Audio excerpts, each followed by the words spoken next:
Ever been in a conversation when suddenly crickets? You're not alone. Maybe you're a teen at lunch, a young professional in a meeting, or simply an introvert trying to mingle. That blank pause can feel terrifying. But here's the good news. With the right mindset and practice, you can almost never run out of things to say. Remember, people are usually more interested in themselves than in judging you. Psychology calls this the spotlight effect. In one study, students wearing a goofy t-shirt thought 50% of others would notice, but in reality, only approximately 25% did. Be a full focus listener. In other words, don't sweat small silences too much.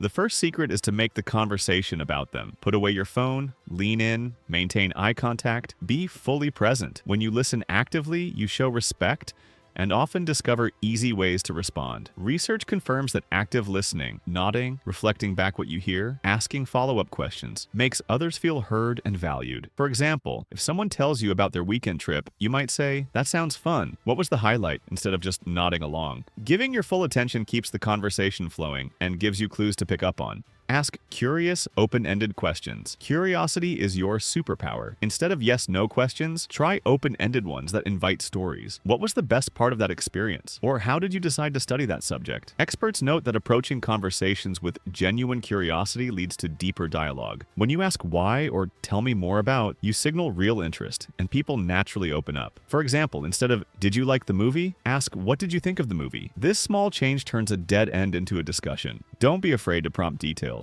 People love to talk about what matters to them, and thoughtful questions let them do just that. Build your story bank. Develop interests. Another key is to know a little about a lot. Think of yourself like an iceberg. Most of what makes you interesting is beneath the surface. Read a bit of news. Watch clips about science or sports. Try a new hobby. It doesn't have to be a lot. Studies say having a well-rounded set of interests gives you more material to connect over. You don't need to become an expert. Even one interesting fact or anecdote on a topic can spark conversation. Maybe you read about a cool tech trick or a funny event you went to. Sharing these tidbits invites others to chime in or share their stories. And if someone else brings up a topic you don't know well, use it as a learning chance. Ask them what they like about it. Showing genuine curiosity about their interest can keep the chat going and makes you seem like a great conversational partner.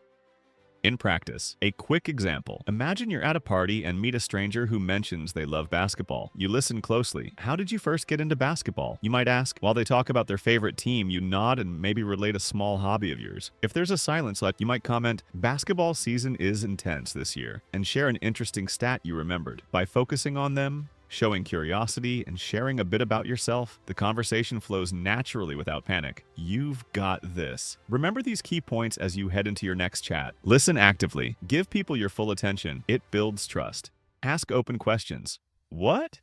And how? Just prompts encourage stories. Share your interests. Knowing a bit about many topics gives you something to contribute. Own the quiet. A thoughtful pause is okay. Use a smile or a line like, "Good question, let me think," to reset. Use these tips and you'll find conversations become less awkward and more fun. Everyone can learn to be a great conversationalist. It just takes practice and a dash of confidence. Thanks for watching. If this helped, be sure to subscribe or follow for more communication tricks and motivational tips. Now get out there and spark those conversations.